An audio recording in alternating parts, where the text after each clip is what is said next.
Mateo 8, del 23 al 27.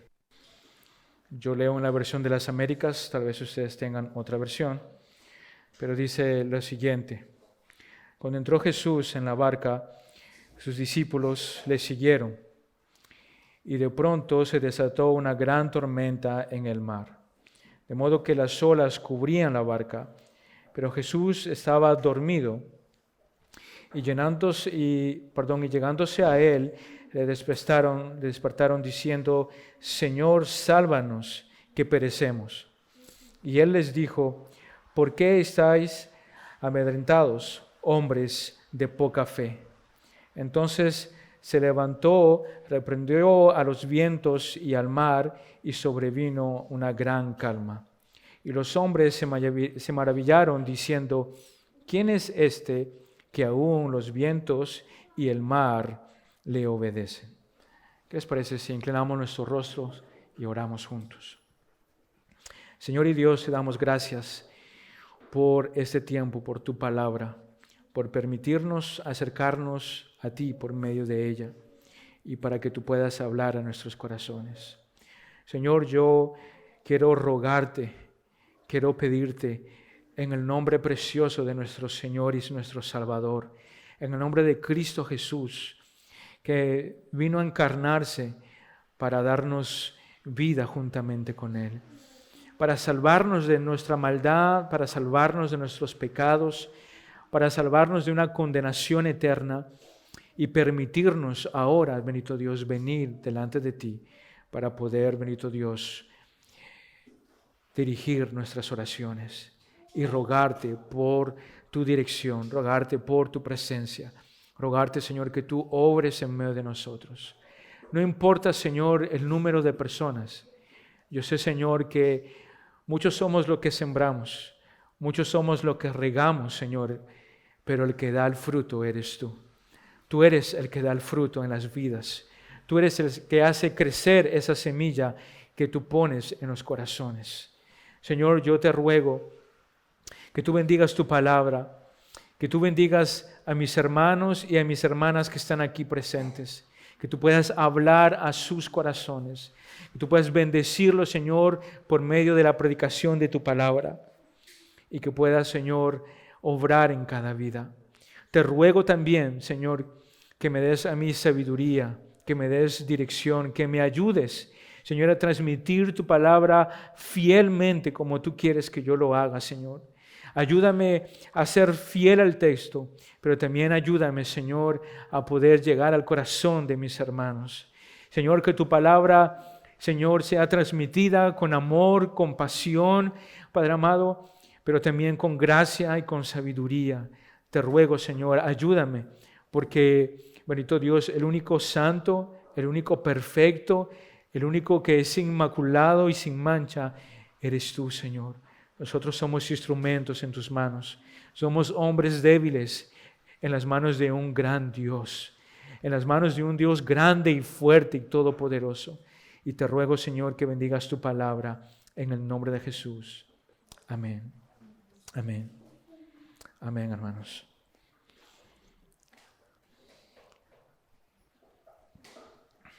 Quisiera, antes de entrar en mi introducción, darles una pequeña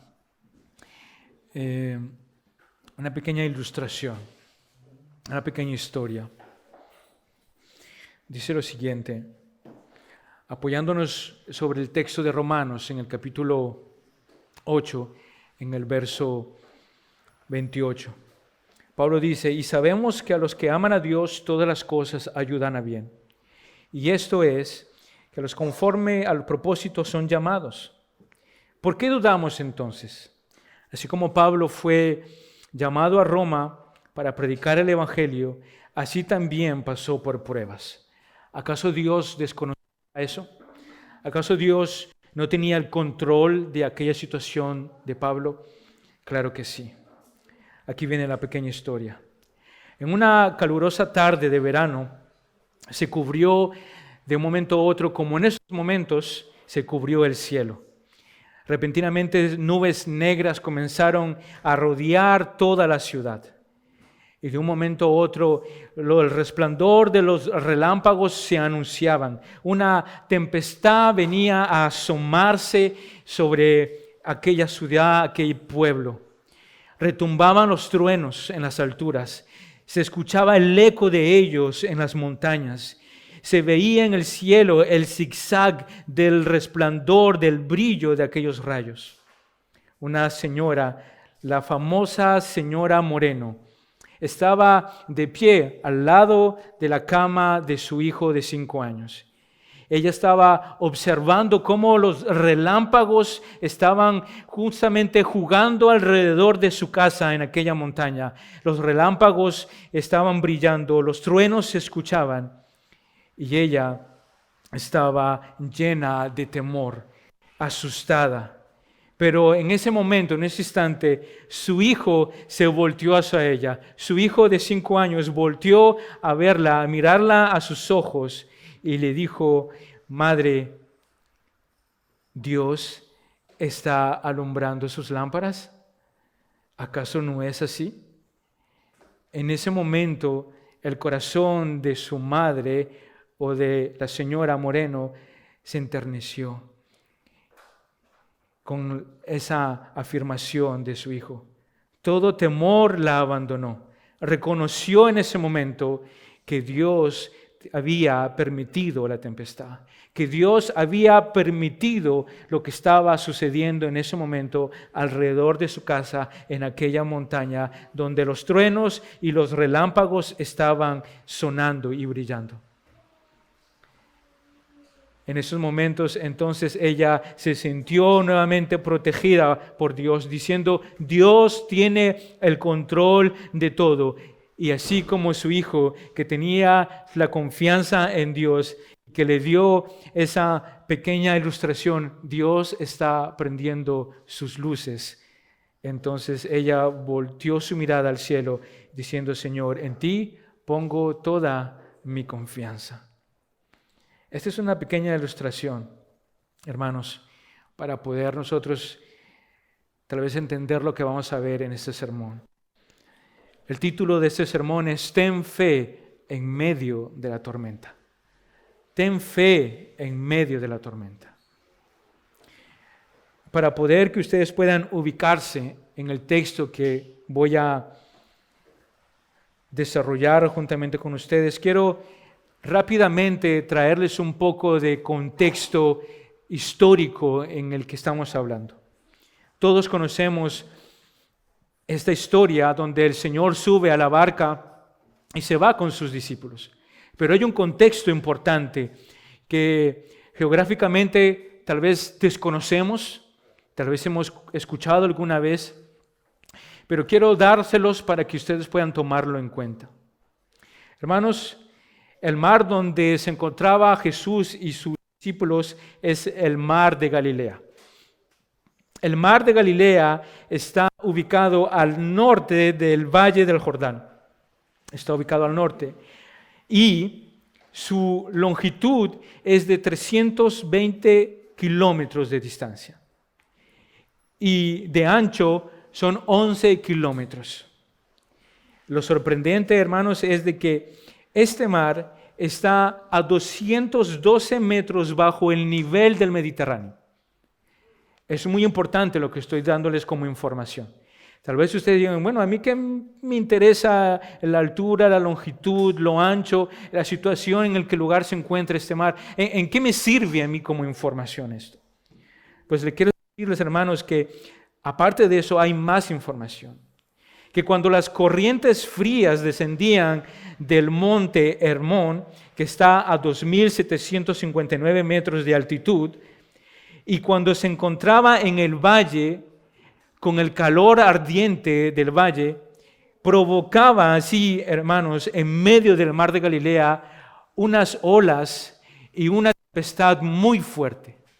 El contraste de la alta temperatura, el contraste de estar a 212 metros bajo el nivel del Mediterráneo y encontrarse en un choque térmico, si podemos decirlo así, donde las aguas de las montañas bajaban, entonces provocaba y era conocido por los pescadores, por los locales, que muchas veces en tiempos calurosos, cuando el agua venía de la montaña y de los otros lugares, se encontraba con el aire caliente del valle de la ciudad, entonces provocaba un choque térmico y las olas en ese momento se levantaban, la tempestad se levantaba. Hermanos, tomando en cuenta que también los discípulos en su contexto estaban subidos en un pequeño barco de pescar. Ellos no estaban en esos barcos grandes, en esos cruceros que atraviesan el mar, en esos barcos gigantes que llevan toneladas de mercadería, con containers encima de ellos y que atraviesan el Atlántico normal como si fuera una simple carretera. No, estamos hablando de un pequeño barco pesquero. Estamos hablando de un pequeño barco donde ellos solían subirse a pescar muy temprano en la mañana o muy tarde en la noche. Eso es lo que pasaba.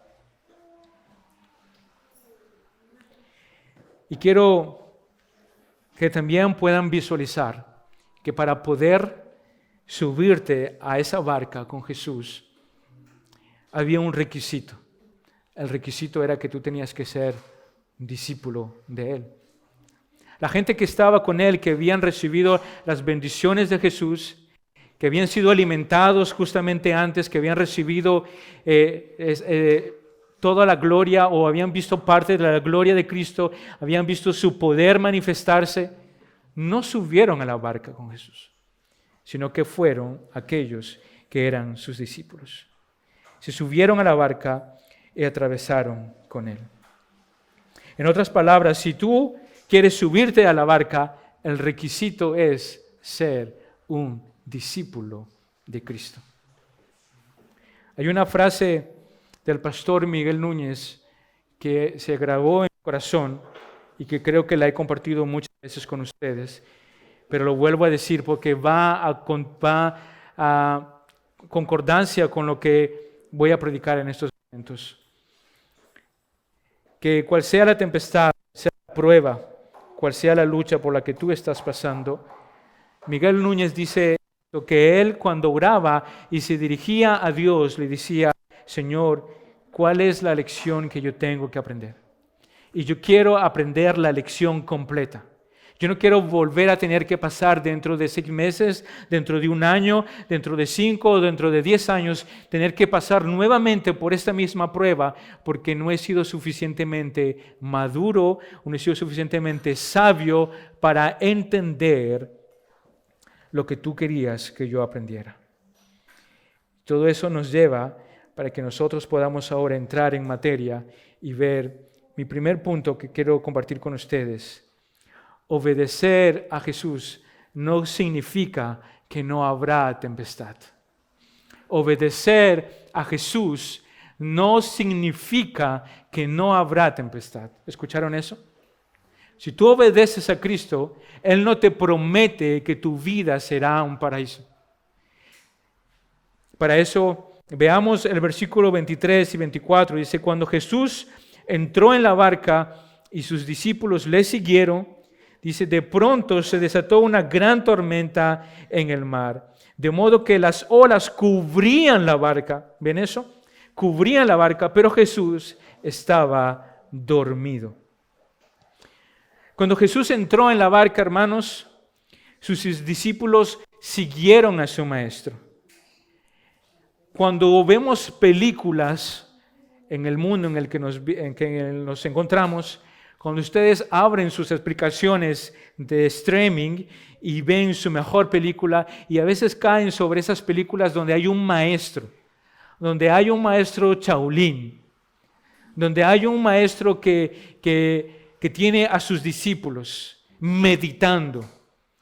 Pero la particularidad justamente nos enseña esas películas que siempre detrás de ellos hay discípulos. Discípulos que están imitando todo lo que ellos hacen que están siguiendo al pie de la letra las indicaciones que Él está diciendo. Entrénate de tal manera, golpea de esta forma, respira antes de hacer esto, toma oxígeno aquí, no hagas de esto aquí, etcétera, etcétera.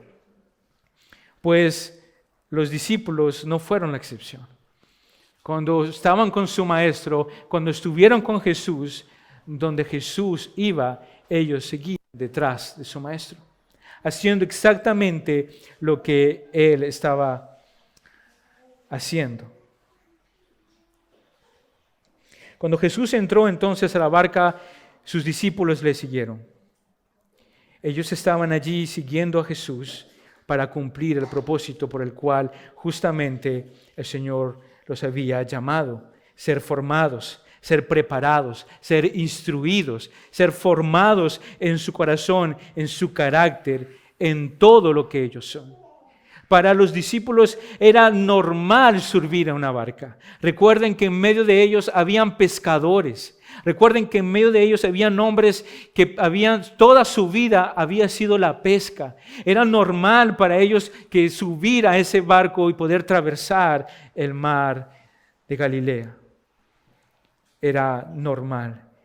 Y conocían, eran expertos en conocer los tiempos, eran expertos en saber lo que podía suceder si se subían al mar. Si ellos veían de lejos las nubes negras que se asomaban, decían: gran tempestad va a venir, así que mejor no subamos al barco.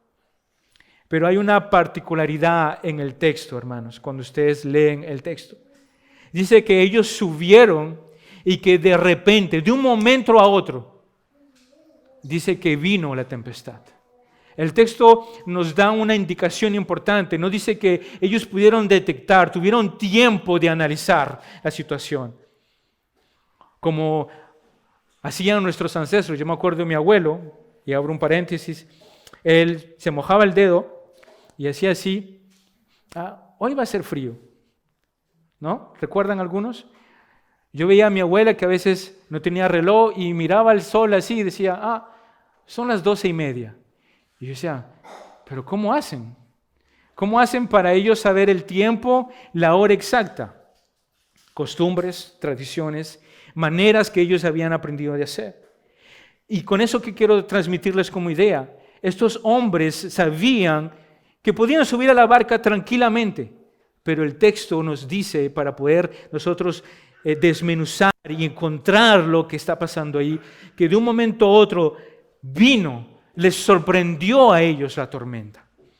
La palabra griega aquí utilizada en el texto original es la palabra anaseio. La palabra anaseio, hermanos, literalmente en su contexto lo que significa es un terremoto, un seísmo. Un seísmo. Entonces, si nosotros analizamos el texto y si nosotros nos ponemos en situación en donde ustedes se imaginan y visualicen conmigo, donde ven al Señor Jesús subirse a la barca, ellos no notan ningún peligro, ellos no notan ninguna tempestad, ellos no notan ninguna nube negra que se está asomando por allá en el fondo del mar. Ellos no sienten que el viento se está levantando y que está soplando fuerte y que muy probablemente lluvia va a venir. Ellos se suben con tranquilidad en el barco. Ellos se suben y dicen: vamos a seguir a nuestro maestro, somos sus discípulos. ¿Y cómo nos ayuda a entender el texto original y las palabras originales? Que lo que había ocurrido en ese momento era algo que los sorprendió. Era algo que vino de un momento a otro a golpear sus vidas. Ese barco que iba tranquilamente en el mar, de un momento a otro comenzó a ser sacudido. ¿Por qué? Por un terremoto, por un seísmo. Yo creo que todos los latinos que estamos acá, que hemos vivido en nuestros países, hemos vivido un terremoto, un temblor. Yo, en mi país, he vivido muchos terremotos. Yo he visto los muros de mi casa verse así, como si fueran gelatina, y la gente salir corriendo de la casa y ponerse en la mitad de la calle esperando que se termine. agarrándose de un poste para librarse de lo que está pasando y ver muchas veces casas que se derrumban, techos que se caen, muros que se caen. Yo recuerdo eso y todo el mundo en un pánico, un grito. Pero yo quiero que ustedes puedan entender algo con lo que estoy diciendo. No es lo mismo vivir un seísmo en la tierra que vivir un seísmo en el mar. No es para nada lo mismo. Para los amantes de las películas de Hollywood, hay algunas películas que muchas veces muestran esas catástrofes naturales inmensas donde las olas de 7 o de 15 metros de altura se levantan, ¿han visto? Y que cubren completamente una ciudad y que destruyen todo sobre su pasaje. ¿Han visto esas películas? Y que ustedes dicen, ¡ay, pobrecitos, cómo han podido pasar eso! Pues algo similar fue lo que pasó con la vida de los discípulos. Ellos se encontraban en alta mar, en un mar donde el choque térmico, donde su geografía, como lo dije en mi introducción, tiene su importancia, donde la altitud donde ellos se encontraban, donde el mar frío y las aguas frías que bajaban de las montañas, más la temperatura caliente que venía del valle, y a eso le añadimos un seísmo, es por eso que dice que ellos estaban en peligro. Es por eso que ellos gritaban y decían, Señor, sálvanos, vamos a perecer. Es por eso que ellos eran expertos, hermanos, en el mar. Eran hombres que conocían el mar. Eran hombres pescadores. Eran hombres que nadie les podía decir, mira, yo te voy a enseñar. Ellos toda su vida habían vivido allí. Pero de un momento a otro, las olas, dice, cubrían el barco. Las olas se levantaban y caían y golpeaban el barco de tal manera que ellos sentían que el barco en cualquier momento se iba a voltear con ellos y ellos se iban a hundir y tal vez perder sus vidas en alta mar.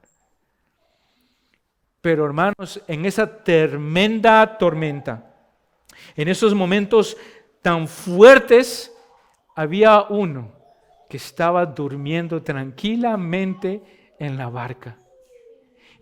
No sé si ustedes se imaginan y visualizan eso.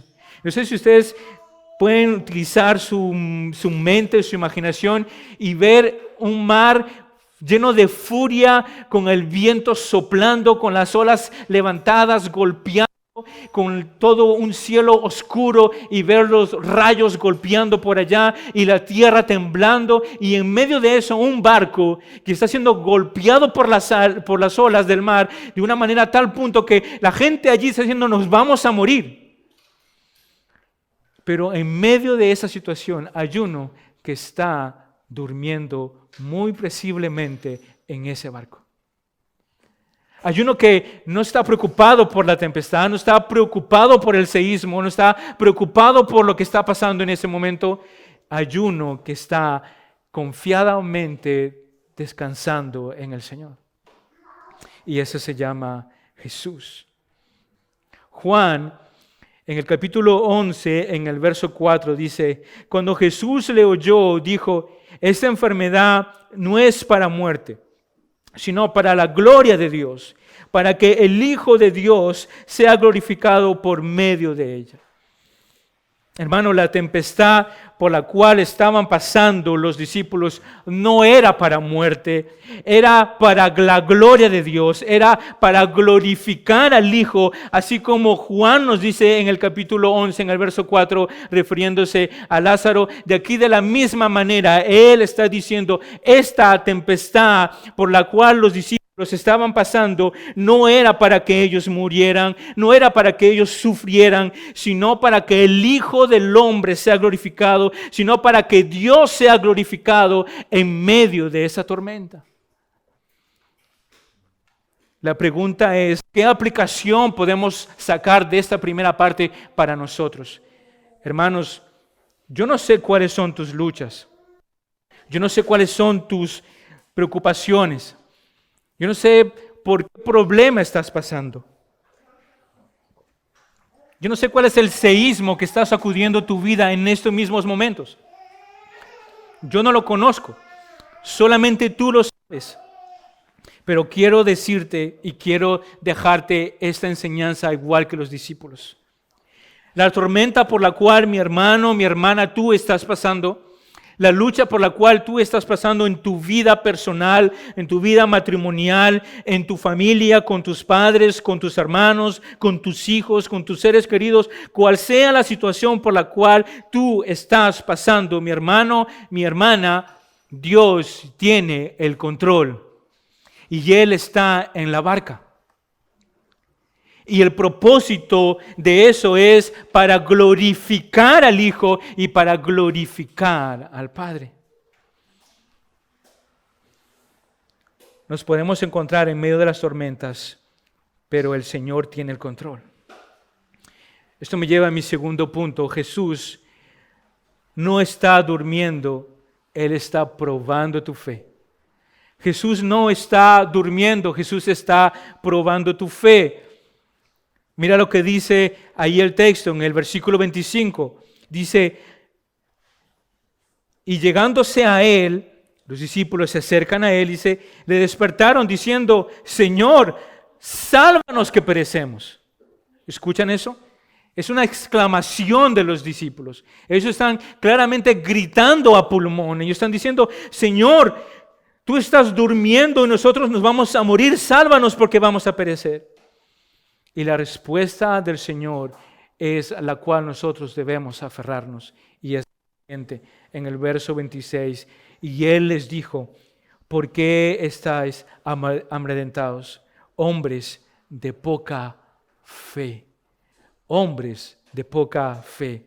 Entonces se levantó. Aquel que estaba durmiendo en la barca se levantó, se puso de pie, reprendió a los vientos y al mar, y sobrevino una gran calma en ese momento.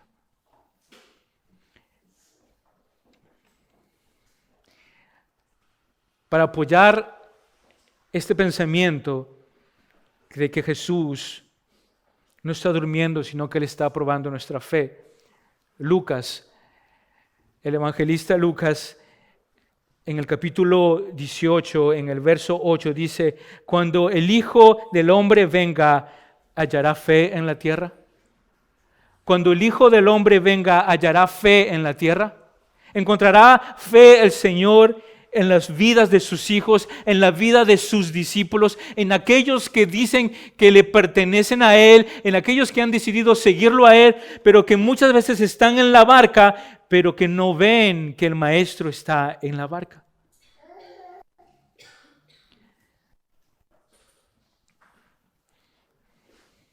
La pregunta es, de manera general, ¿encontrará el Señor fe en nuestra iglesia? ¿O nos encontrará angustiados en medio de la tempestad?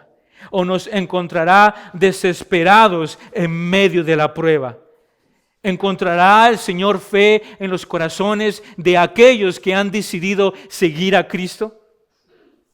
Matthew Henry en su comentario dice esto: nunca hemos leído que Cristo estaba durmiendo, excepto en esta ocasión. No era este un sueño de falsa seguridad, como el de Jonás durante la tormenta, sino sana serenidad y de dependencia del Padre. No abrigaba en su interior culpa ni miedo que perturbase su reposo. Quienes pueden reclinar su cabeza a la almohada de una conciencia limpia pueden dormir tranquilamente en medio de la tormenta. Y Matthew Henry nos recuerda lo que dice el salmista en el capítulo 4, en el verso 8, dice, en paz me acostaré y asimismo dormiré. ¿Por qué? Porque Jehová es mi Señor, Él está conmigo. Y también nos recuerda la situación de Pedro en la cárcel, en Hechos, en el capítulo 12, en el verso 6, donde dice que él salió de la cárcel, que las puertas se abrieron y que llegó a la casa donde ellos estaban orando por Pedro y ellos no lo reconocieron. La fe es lo que Dios quiere de nosotros. Una fe como la de un niño, como la de aquellos niños que están aquí, hermanos. Yo ya les he, tal vez en algunos sermones, explicado sobre esto, donde justamente la fe es algo que nosotros debemos procurar, pero sobre todo es algo que nosotros debemos desarrollar y llevarla delante del Señor. Les doy un ejemplo. Hermanos, cuando un niño pequeño se acerca a su padre o a su madre y le agarra su pantalón o sus faldas y le dice, tengo hambre, dame de comer, dame un biberón, y se regresa a su habitación, se regresa a jugar, ese niño está ciegamente confiado de que su padre o su madre le traerá el biberón o la comida que le está pidiendo. En ningún momento hay un ciento de duda en el corazón de ese niño o de esa niña que su padre o su madre no le va a traer de comer. Él no está pensando que si su padre tiene con qué pagar, si su padre tuvo con qué pagar las facturas, con qué comprar comida, si le alcanzó lo suficiente, si tiene el dinero para comprarle la leche o no, si le puede hacer el biberón.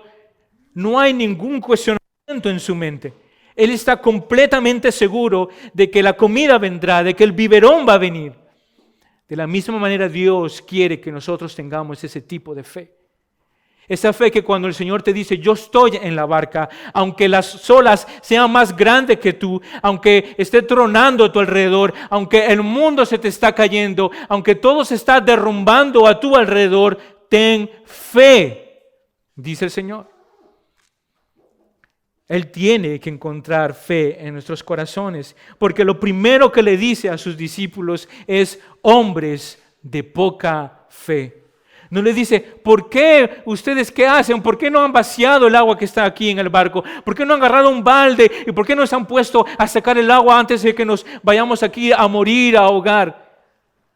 Lo primero que Jesús les dice es, hombres de poca fe.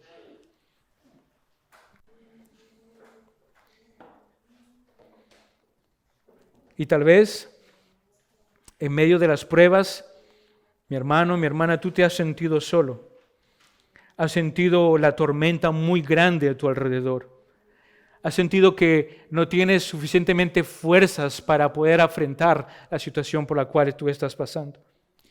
Ves esas olas que se levantan, escuchas el viento que sopla a tu alrededor, ves la tormenta que está destruyendo todo lo que está a tu alrededor y comienzas a perder fe. Y comienzas a apoyarte en tus propias fuerzas. Y comienzas a desesperarte y a buscar solución de una manera humana. Comienzas a buscar solución en tu sabiduría. Comienzas a buscar respuestas en lo que a ti está en tu alcance. Hermanos, no hay sermón que no nos hable primeramente a nosotros. Estoy seguro, hermanos, de que lo que tenemos que hacer es acercarnos como lo hicieron los discípulos, en medio de la tormenta, en medio de la prueba, y decirle, Señor, sálvame porque yo no puedo. Señor, ayúdame porque en mis fuerzas yo no lo puedo lograr. Señor, sácame de esa dificultad, ayúdame a pasar por la prueba, ayúdame a superar el momento que estoy pasando. Doblar nuestras rodillas, darle el control completamente a ese Dios soberano y que es capaz de hacer absolutamente todo, es lo que Él está esperando de cada uno de nosotros. Que podamos acercarnos a Él y poder decir, Señor, ayúdame.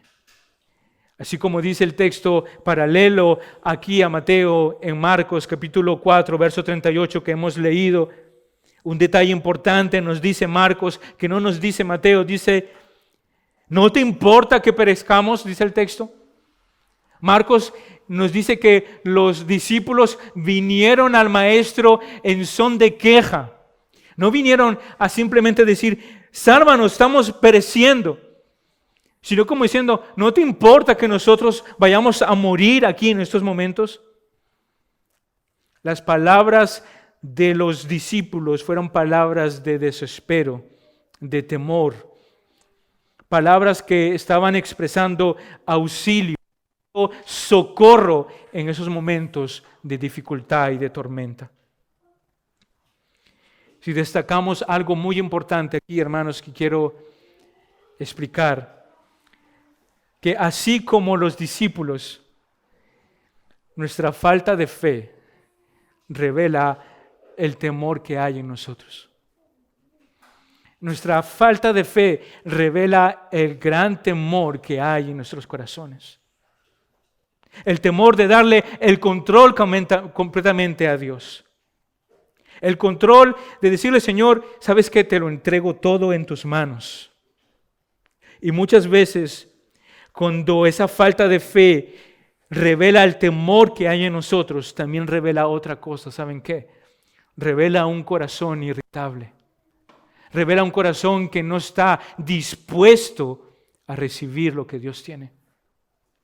Un corazón que responde de la misma manera que los discípulos, que le dice a su maestro, ¿no te importa que vamos a morir? En son de queja, con autoridad, como si tú y yo tuviéramos el derecho de acercarnos delante del maestro y decirle, oye, ¿te has olvidado de mí? ¿Ya no pones cuidado a mí? ¿Ya no escuchas mis oraciones? ¿Ya no estás atento a lo que yo quiero decirte? Esto provoca un corazón irritable. ¿Justifica acaso nuestro pecado el estar en medio de la tormenta? ¿Justifica acaso nuestra reacción como igual de las de los discípulos? No, de ninguna manera. Fijémonos en la respuesta del maestro. Fijémonos cómo, así como el maestro respondió a sus discípulos, así también deberíamos nosotros responder. El Señor dice que su respuesta fue una respuesta de amor y de calma. Él se puso de pie y le habló a la tempestad. Reprendió al mar y al viento y les dijo, cállate mar, cállate viento. Y en esos momentos la tempestad comenzó a desaparecer y desvaneció absolutamente todo. La calma volvió. El corazón de esos hombres se turbaron. La respuesta llena de amor de Jesús fue la que absorbió en ese momento, cuando ellos estuvieron en la barca, todo temor, todo corazón irritable, toda irreverencia, toda falta de respeto, toda desobediencia, toda falta de fe. Su respuesta absorbió completamente, absolutamente todo. ¿Y saben cómo sabemos que eso es verdad? ¿Saben cómo podemos nosotros decir que lo que estoy diciendo va en concordancia con lo que vemos en el texto? Hermanos, es porque ellos lo expresan literalmente más adelante, que lo que vamos a ver, que ellos se maravillaron y dijeron, ¿quién es este hombre? ¿Quién es este que aún el viento y el mar le obedecen? ¿Ustedes han visto lo que dice el texto? Ellos se maravillaron después de la respuesta de Jesús. La pregunta, hermanos, que quiero decirles es la siguiente. Cual sea la tempestad por la cual estamos pasando, no dejes que la falta de fe provoque un corazón irritable. No dejes que ese corazón irritable te lleve a la queja delante de tu Señor. No permitas que la tempestad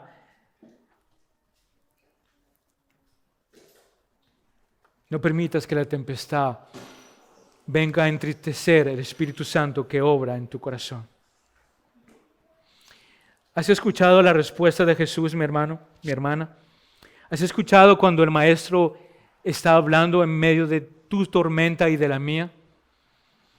Yo creo que muchas veces nosotros no analizamos eso. Estamos tan enfocados en la tormenta. Estamos tan perturbados por lo que está pasando a nuestro alrededor. Estamos tan desesperados por todo lo que está pasando que somos incapaces de oír la voz del Maestro. Que somos incapaces de poder ver que el Maestro está en la barca. Fue su respuesta de amor que calmó toda tempestad y que cayó las olas del mar y el viento. No hay nada ni nadie más grande que nuestro Dios. Y eso me lleva a mi último punto, que será corto. No se preocupen. ¿Quién es este? ¿Quién es este? Nos dice el texto en el verso 27. Y los hombres se maravillaron diciendo, ¿quién es este que aún los vientos y el mar le obedecen? Al ellos preguntarse, hermanos, ¿quién es este? Eso nos da una clara información de que ellos todavía no sabían realmente quién era Jesús.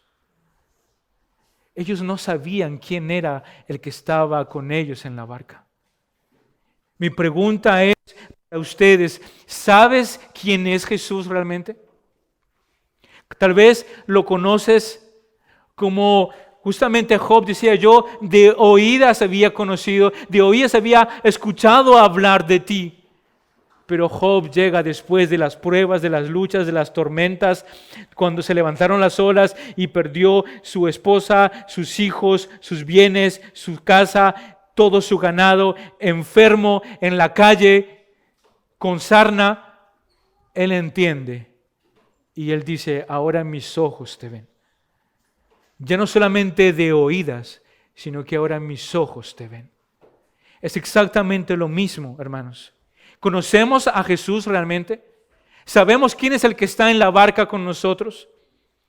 ¿Sabemos que el que está en medio de la barca es el Dios encarnado? Es la segunda persona de la Trinidad. Es aquel que ha creado todo por medio de su poder, por medio de su boca. Y que aún la naturaleza, los cielos, la tierra, el mar, el viento, lo reconocen y se identifican con Él. De tal modo que cuando Él está en la barca y cuando la tormenta se levanta y las olas están soplando y el viento también, Él les dice, cállense. Y ellos automáticamente dejan de estar levantando una tormenta. Hermanos, la naturaleza misma identificó a su Creador. Las olas del mar, el viento reconocieron. Matthew Henry dice, la admiración de los discípulos hacia Cristo fue como diciendo, ¿qué clase de hombre es este? Cristo es un hombre completamente diferente de los demás. Todo en Él es admirable. Nadie es tan sabio como Él. Nadie es tan poderoso como Él. Nadie es tan amable como Él. Nadie es tan benigno como Él. Jesús estaba en medio de la barca y ellos no sabían quién estaba en medio de ellos. La creación lo reconoció. La creación reconoció la voz de su Creador. Las olas desaparecieron. El viento dejó de soplar. El calma vino de nuevo. Cuando tú conoces al que está en la barca contigo, mi hermano, mi hermana, vas a saber que cuando Él va a hablar, toda tormenta, toda tempestad va a desaparecer.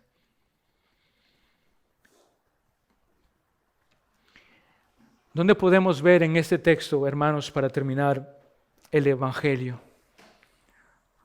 Pues justamente aquí, cuando los discípulos se expresan admirados, ¿quién es este? Pues hermano o amigo que escucharás este sermón, ¿sabes quién es este? Es el Verbo de Dios. Él es el camino, Él es la verdad, Él es la vida, Él es la puerta, Él es la luz del mundo. Él es el que tomó tu lugar para que tú puedas venir al Padre. Él es aquel que recibió la ira de Dios sobre Él para que tú puedas ser salvo. Él es Jesús. Él es el Cordero que quita el pecado del mundo.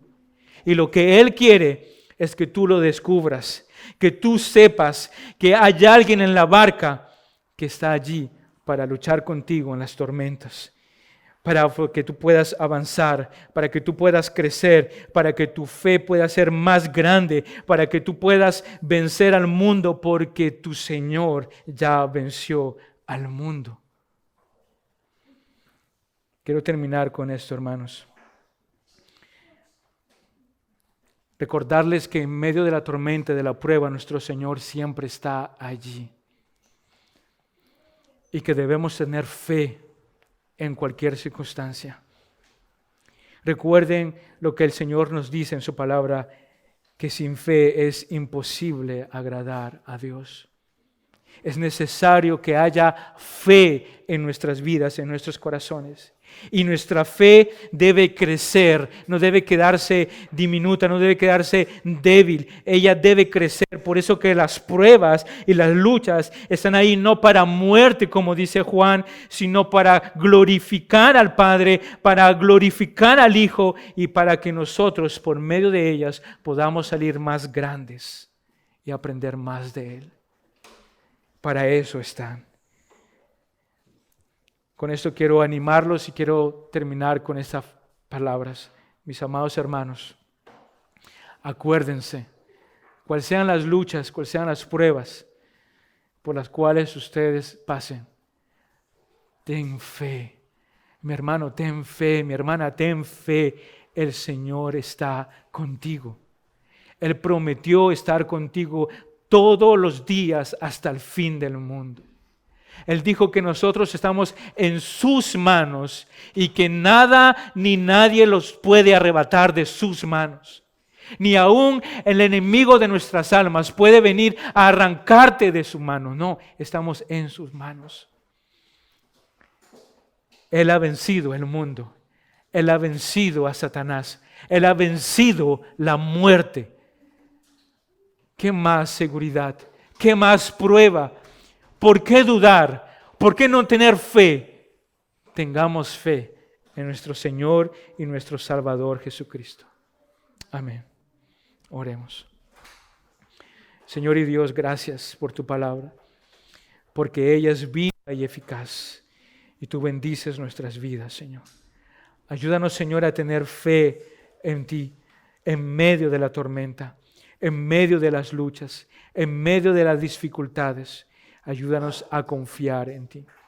Señor, tú conoces a tus hijos, tú conoces a cada uno de los que estamos aquí y sabes cuáles son nuestras luchas. Sabes cuáles son, Señor, nuestras tormentas por las cuales está pasando, Señor. Tú conoces las debilidades, tú conoces, Señor, cada corazón y tú lo pesas. Pero yo te quiero pedir, Señor, permítenos escuchar tu voz en medio de la tormenta. Permítenos verte que tú estás en la barca. Permítenos ver que tú estás pacientemente, confiadamente durmiendo, descansando, porque tú tienes el control.